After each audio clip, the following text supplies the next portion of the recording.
Today's forum is split between two topics, the Afghan Resettlement Project at Peace Church and the adoption of the eighth principle here at UUCD. Our first speaker, the Reverend Charlotte France, is currently serving as the interim pastoral associate at Peace Church here in Duluth. Welcoming newcomers has been part of Charlotte's life for a long time. Her family of origin helped resettle families while she was growing up. In college, she roomed with a woman from Guatemala, and in seminary with a woman from Taiwan. For many years, she followed events in Central America and supported asylum seekers headed north. When she retired in 2015, she devoted more time to advocating on behalf of immigrants, protesting the increase in deportations, helping Peace Church establish itself as a sanctuary congregation, and researching the intersection of racism and immigration policy. When Afghan newcomers began to come to the United States and she realized how much people wanted to reach out with support, she offered members of Peace the chance to become a certified support circle. Charlotte has served as a minister in the United Church of Christ since her ordination in 1975. There will be time for questions at the end of her presentation, and she will leave us after that to attend to other things at Peace Church this morning. Welcome, Charlotte. We're so delighted that you could join us. Thank you. And thank you for this invitation. I said a little earlier, it's so nice to be invited to a place where I recognize so many faces and names on the screen. So I feel like I've been at UUCD for a number of things, including some previous conversations about immigration. And I'm really gratified that that you're taking another step, or at least considering the possibility of taking another step in welcoming newcomers to our community. I'm going to start with what the Sponsor Circle program is and why it's new. For many years, those persons coming to the United States as refugees or refugees with immigration status that was similar to a refugee had to be resettled within 50 miles of a resettlement office. And the way in which resettlement normally took place was that individuals would be assigned to a resettlement agency. That agency would take care of getting them the benefits they should have, doing some basics in terms of resettling in the community. And then they would work through not-for-profits like church organizations, for example. Those what I would call sort of auxiliary organizations would help with integrating the newcomers into the community, finding them housing, befriending them, giving them an initial social network through which to learn how to be in that community. In Duluth, Lutheran Social Services, for example, was a resettlement agency and was present during the Hmong, when a lot of Hmong immigrants came, Hmong refugees came.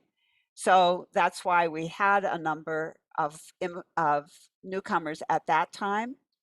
But with the decreasing numbers of refugees or refugee-like status newcomers, organizations like Lutheran Social Services and Catholic Charities and HIAS and Church World Service, they all trimmed their staffs and closed offices. And so LSS no longer had an immigration person here in Duluth, and Duluth didn't see any resettlement among refugees or refugee-like persons, except in 2012, somebody who had an immediate family connection was able to come here, but there was no community organization organized resettlement. So after August, we had 70,000 some Afghan newcomers coming to the United States. I heard yesterday the figure up to 80,000 have come to the United States. And these trimmed down resettlement agencies and resettlement agency staffs were overwhelmed. There was no way that they could resettle that many people in a short period of time. And so the State Department looked around to see if there were some models out there that could help folks who are further away than 50 miles from a resettlement center to actually do the resettlement work. And they came up with what they call the Sponsor Circle program.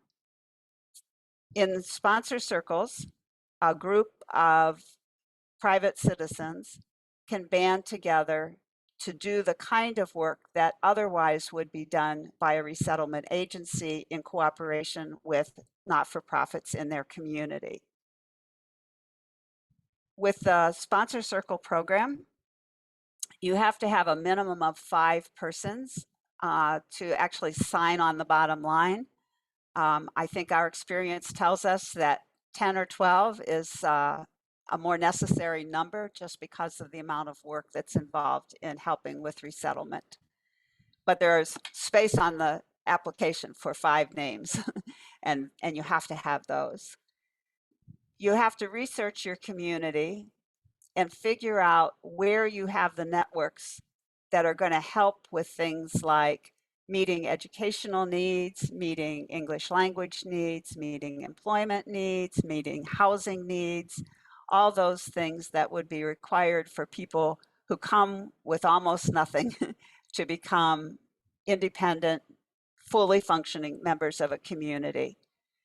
And the goal is to help them become as independent as possible, as quickly as possible.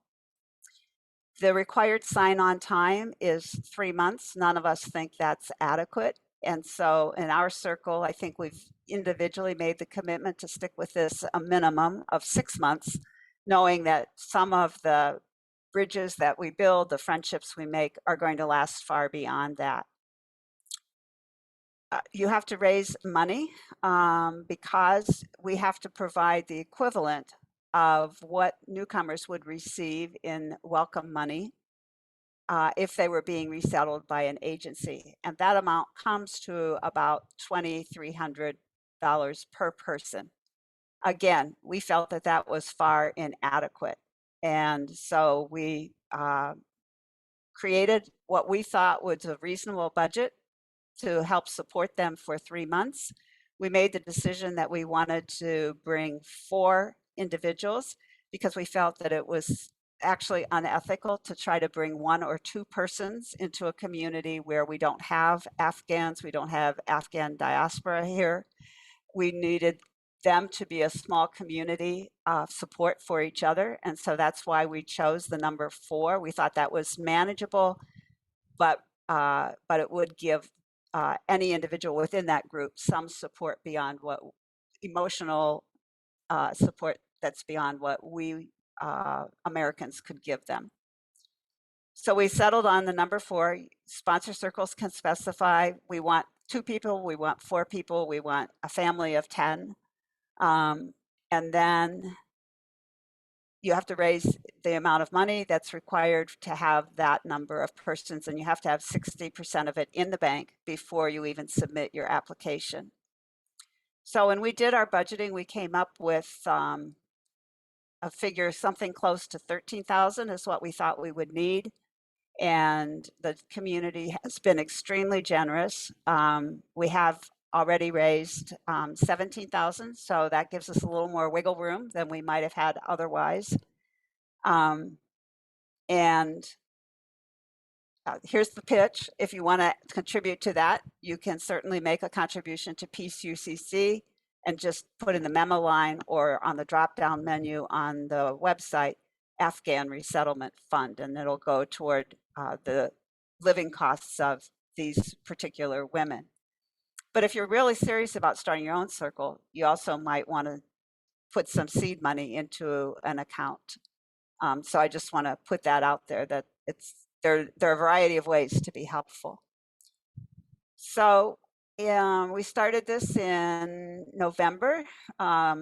by just about, I think it was the week after Thanksgiving, we had our first circle meeting, kind of divided up the areas that we needed to research in the community, and folks in the circle went to work interviewing and trying to understand how our community functions and how we could provide the things that we would need to be able to provide.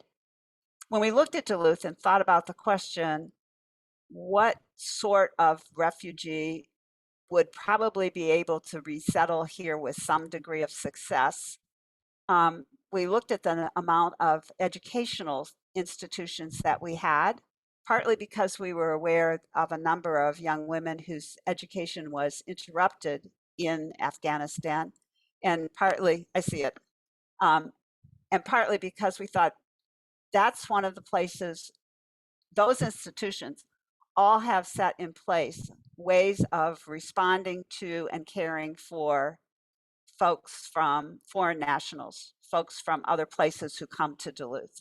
And so that when we put our application together, we put it together with kind of an extra emphasis on the educational institutions and their programs for international students.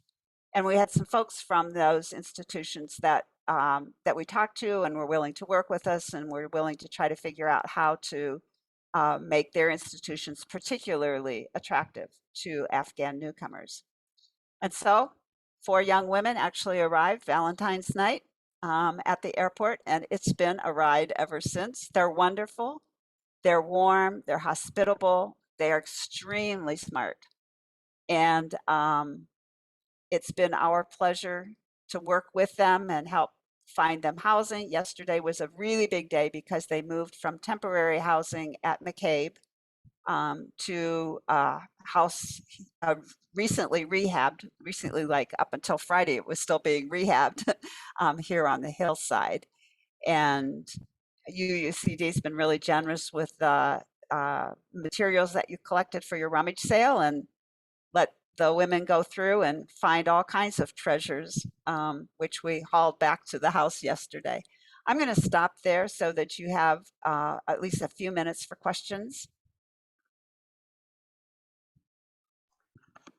Please unmute yourself if you'd like to ask a question directly, or put it in the chat and I'll relay it to Charlotte.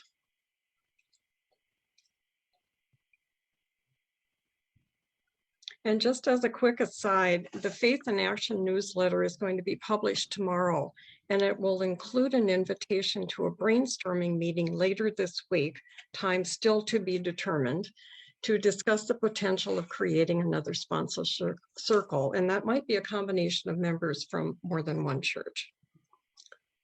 Questions for Charlotte now?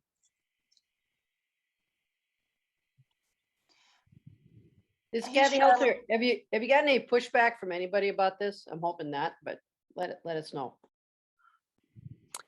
I think that when there was one of our circle members pretty early in the process put a note up on Nextdoor, and the initial reactions were very supportive. Eventually, we had some responses on that notice that were less than welcoming, and we just cut it off at that point and didn't accept any more comments about it. But as to my knowledge, that's been the most overt pushback that we've had. Within the congregation here, there's been immense support, I think because we've been a sanctuary church now for 3 years and an immigrant welcoming church for 2 years, so that at least at Peace, there's been strong support over a period of time for newcomers. Charlotte, thank you for all this information. Did I understand right? So you set your budget, you have to have 60% of that in the bank before you start. And when you achieve the sponsor circle designation, does that enable for federal funds? Did you get matching funds or? No, there's no matching funds. Okay. What you get when you're certified is that someone in the administration that I don't understand takes your application and sorts through the list of persons to be resettled and tries to make a match. Oh, The okay. other thing that you get is that you get assigned to what they call an umbrella agency, which is an agency that is a resettlement agency. And there's somebody there who can act as your mentor and guide. And when you run into a problem, can help you figure out how to solve that problem. So we're being mentored by Episcopalian Migration Ministries, EMM. They have an office in Seattle, and Father Chris McNabb is the person that we go to when we're like, how do we do this? What do we do next? Somebody's social security card didn't come on time. How do we start investigating where it is or renew the process for getting her one? Those kinds of questions. Charlotte, in our previous conversations, I know that you've talked about helping the women get social security cards and that they are insured through MNsure and have SNAP benefits that would help with their groceries. Are there any other government benefits that they immediately receive? Cindy, where are you on the screen? Cindy Brown is one of the persons that's been working on that aspect. Are there other things besides SNAP and health insurance and EBT cards? Those are SNAP. That's with SNAP. They Those are the get two. cash assistance. There's Yes, something called cash cash assistance. And there's assistance. also something called refugee cash or something like that. Money for refugees, but it's sort of when you apply for SNAP, you get food, you get cash assistance, and then the refugee cash assistance. So they So that'll be are eligible for benefits that will help underwrite their costs, but your circle doesn't get any matching grants from anywhere. Okay, a couple more questions from the chat. Kathy Helser asked, how much time was there from the time you submitted your application to when your folks arrived? We submitted the application January 20th and they were here February 14th. We were certified almost immediately. They would have been here actually the previous week, except that there was a clerical error in terms of which was the fourth one that would be part of the group of four. They sent somebody else's papers in and that person was supposed to go to Ohio. And so that required about another 3 or 4 days. And we didn't know. We were told we would have 4 single adults, and then we were told we were going to have a family of 4, and then we were told, no, we're back to 4 single adults. So it was a little bit of a roller coaster. And I think the biggest lesson that we've all learned is that whatever you thought the timeline was, it's not. Hey, could you tell us a little more about how they selected Duluth, and are they adjusting to the climate here? And what are some things that we can do, as maybe a congregation, but individuals too, to help them feel more comfortable being here? The snow and cold is tough for them. That's the highest thing on their list of things that they're not happy about, but they also know there's nothing we can do about it. In terms of why they came to Duluth, they came because of the educational opportunities here, and they came because this was one of the places where they were guaranteed that they could stay together if they chose. These are 4 single women. They left Afghanistan with no family, no support structures, and 2 of them had known each other for a long time, had worked together for 5 years. And then along the way, they made friends with these 2 other women. And they, as a group of 4, decided if there was any way to resettle together, that's what they would choose. And every other program that was presented to them as a possibility could provide no guarantees that the 4 of them could be resettled together. So they chose to be a community and to come here as a community. And I think what I would say is, as individuals, if you meet them along the way somewhere, say hello, tell them you're glad you're here. Just like you would any other new person in your community. Do what you can to be friendly. And if you meet them in an environment like a work environment or a classroom, Treat them as you would anybody else, with warmth and with welcome. And um, I would say be careful of curiosity questions. We Americans ask a lot of questions about why did you come and where did you come from. I think those are not appropriate. They will share that information with an individual when they're ready to, but to welcome them and ask them if there's anything they need this day. In whatever situation you're in, you're in the grocery store, you're looking for something that I help you find, you know, that kind of friendship and support is really important. I'm sorry, but we're going to have to wrap this up. But if you look at the chat, Cindy Brown has answered a question that came earlier about their English language abilities and said that they're taking English classes at ISD 709 Adult Education. And Cindy herself has taught ESL in the past and has been helping them as they go along. So Charlotte, thank you so much for sharing your time with us this morning. We're very, very grateful. And I hope that this will impel us to feel led to join your wonderful example and go forward perhaps with another one. So watch for the Faith in Action newsletter coming tomorrow for more information about that. And I know that members of our Welcome Circle are willing to work with you, answer questions. We have a redacted version of our application that can be used. We can put you in touch with EMM if you want to go to one of their orientation sessions. That's a great place to begin and to learn more. Thanks again. Thank you. And now we turn to the tri-chairs of our racial justice team, Jane Gelly, Kathy Peterson, and Therese Presley, who will update us about the need to add the 8th principle as another of our core values. Thank you, Sherry. And I'd like to thank our forum committee for blending this beautiful morning together, because what is the 8th principle about? It is about working with anti-racism, anti-oppression, and inclusiveness. And this intercultural opportunity speaks directly to the 8th principle. I will not read the wording of the 8th principle. It's in construction, basically, but it is asking us as a beloved community to work together to stop racism and the power of white supremacy.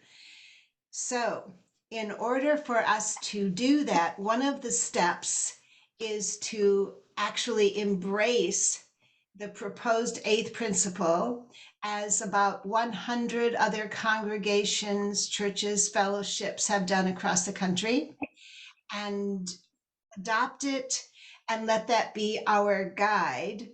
We are asking the congregation to please vote positively on this issue at the June 5th annual meeting here at UUCD. And in order for us to ask you all to do that, we're trying to give as much information to our fellow members. And we're doing that with an information session. And it is, I think, a well-spent 2.5 hours. That sounds like a long period of time, but I think it goes pretty fast. I'd like to give us a quick quote from Jon Kabat-Zinn. Awareness is not the same as thinking. It is a complementary form of intelligence, a way of knowing that is at least as wonderful and as powerful, if not more so, than thinking. Sherry has mentioned faith in action several times.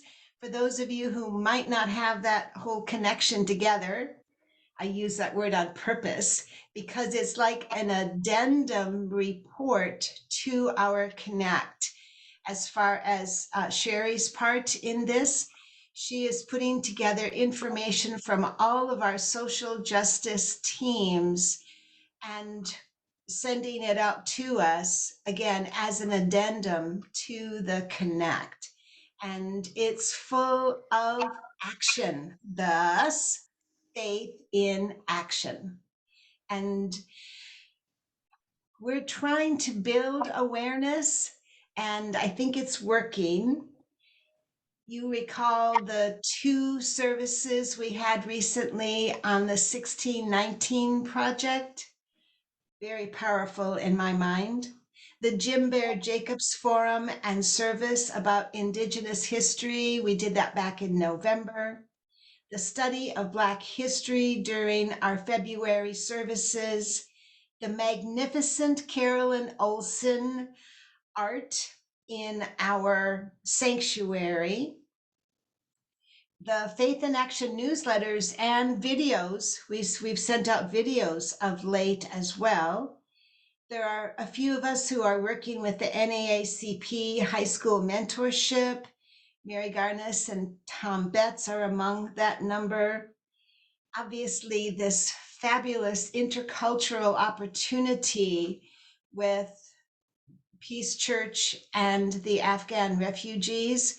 When you think about those women having such a fabulous time downstairs looking through our stuff, and selecting items that they can use in their new lives. That's who we are. So I don't see any reason why we cannot adopt the 8th principle and use it as our basis for outreach as well as internal awareness building. And I will move it right on to Miss Therese. Thanks, Kathy. Kathy kind of told you a little bit about our present, what's up. I'm going to tell you a little bit about the past, review the informational session that we presented on in February. And I want you to know 17 of your fellow congregants attended. We had 3 board of trustee members there. Our goal, we have 2 more classes. Our goal is to get the rest of the board to attend these informational sessions. You only have to go to 1. And we had 17 attendees, 7 presenters, and the class lasts about 2.5 hours long. It's on a Saturday afternoon, and our class in February, and that was February 26th, was on Zoom. And it's composed of, Kathy starts out with an introduction, information, the Zinn quote, and we go on to presenting information from respected leaders in the UUA community, most notably Paula Cole-Jones, who started this initiative about 11 years ago, if I'm correct. And I think we're all familiar with the 7 principles. You know, the second principle is justice, equity, and compassion in human relation. But, and you would think, well, wouldn't that support all BIPOC people? Well, it should, but it hasn't. Down in the ground, on the ground, in the trenches, we can do more. And so with references, information from Paula Cole-Jones, we went into our land acknowledgement. We feel that that is one step closer to anti-racism here at UUCD.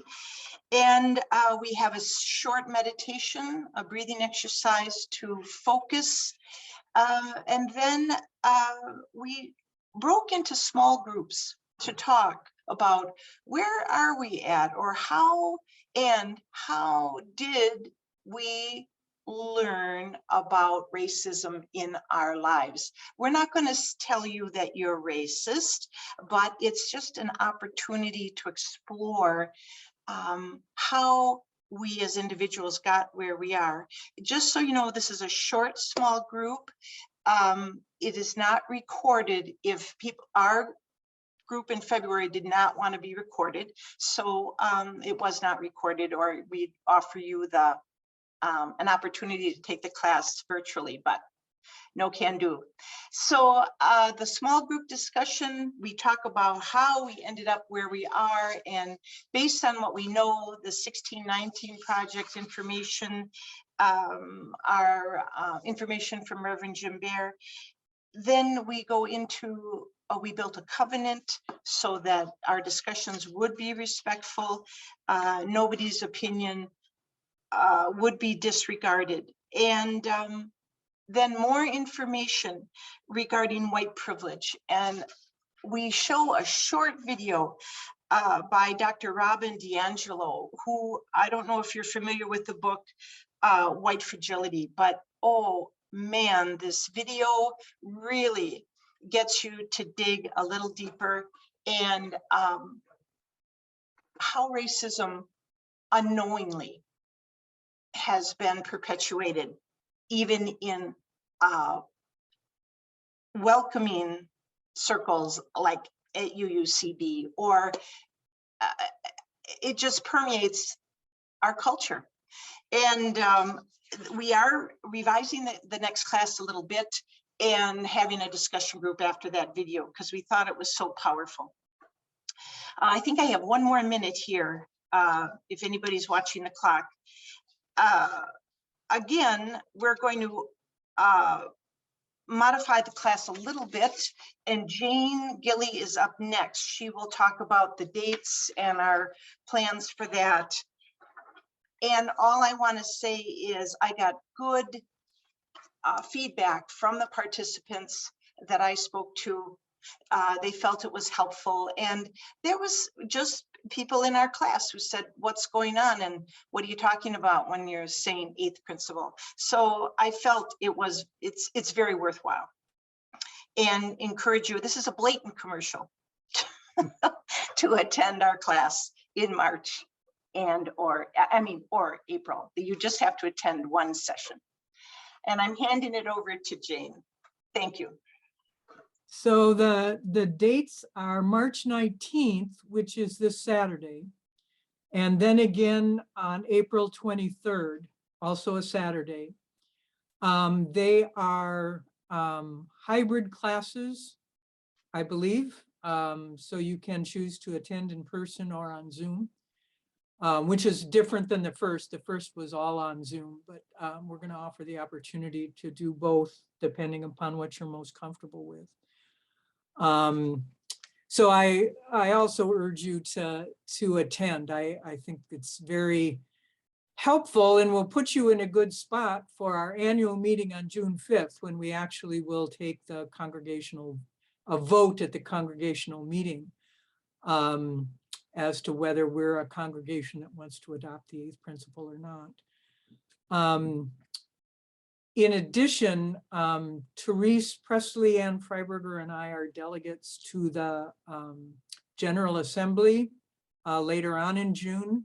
And whatever the outcome of that vote is, we'll take it to the General Assembly. There will be, I am sure, people there from congregations, the 100 or so congregations that have adopted, and that we can do some networking about what we know and what we've learned and where we're at. In thinking about this, I went out to the UUA website just because I hadn't really done that in terms of what they're doing on the eighth principle. And one of the things that I found that I thought was particularly compelling was a short statement from a youth of color, Satya Mamdani, I think.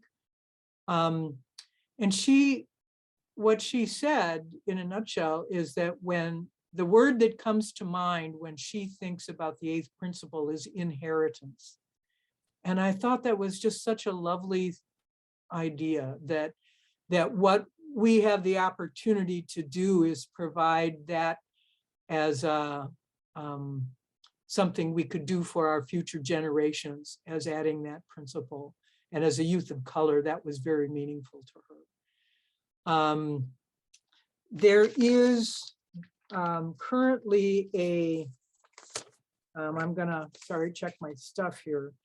An Article 2 of the bylaws, that's redone every 15 years. So that's why the actions around the 8th principle are happening now, because we have the opportunity to amend those bylaws and include it. There is a commission, a study commission that's been formed on the 8th principle. They have the responsibility to make a report by January 2023, so next January. So there is a lot more information again out on the website about that process, and I think you have the opportunity to be able to participate if you so choose. So in 2023 and 2024, I believe, are when the votes will happen at the national level on the 8th principle. But our feeling was, why wait? This is something that impacts us now. So that's why we wanted to do that. Anita's asking about pushback. And yes, there apparently has been some pushback. And we are frankly just in the process of exploring that. I think that was kind of new information for us just within the last couple of days. So we'll try to take a look at what that pushback is about and let you know, but can't do that this morning because we just learned about it. So I can't, I really can't say any more about what that is. I think that's all I have at this point. Is there, are there any questions at this point from anybody? I haven't looked in the chat. Jane, before we take any questions, I'd like to add really quickly that people like Tom Betts, who attended our first large session, brought up the measurable behavior that we need to take on after we have had the vote and we say, yes, we are an 8th principle congregation. And I believe that that is going to foster a great deal of talk between now and when we have that vote about how are we actually going to be an 8th principle congregation. And at this point, I believe that with conversation on the Afghan refugee issue, I believe that we might be leaning towards something that I'm thinking of as intercultural competence. And that might sound like, a very too global, but if we think about it as the capability to shift perspectives and to adapt behaviors to cultural differences and commonalities, I think that would be a very measurable direction for us to take, even if it might sound a little too global right now, but if that could be one of our focuses, I think we'll be in a really good place as we go forward over the summer and into next year. I think it does feel like a big challenge to, this isn't about an individual working individual to individual. This is really about institutional change and working to change institutional racism. So that can feel pretty big. But I know there's been a lot of work done around that. So I think we'll have the opportunity to see what is the best fit for our community along those lines. And certainly linking with the NAACP and their action group could be one of those things.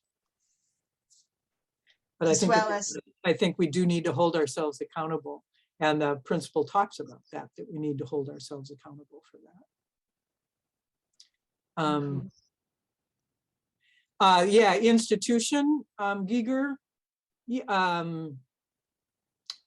Yes, I'll say that's, I mean, I think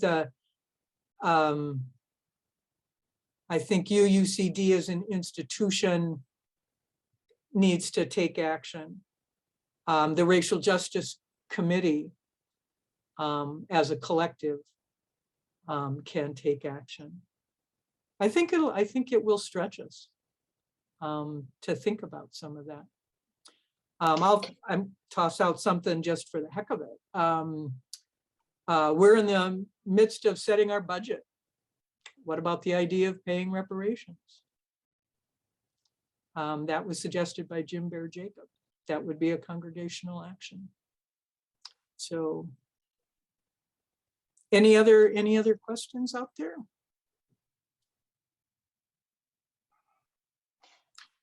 I just want to make the comment that our goal is to get everybody as informed as we can so that you can make a good decision. And I truly believe change happens from the ground up usually. And when we refer to institution again, yes, the UUA isn't voting on this year, but we sure can. We don't have to wait for them. I find that very freeing. And I want to also, one more time, everybody in the congregation votes on that budget. And come spring, and our finance council, there's finance council members on this, in this gallery. And I just think it's important that everybody knows what we're striving for.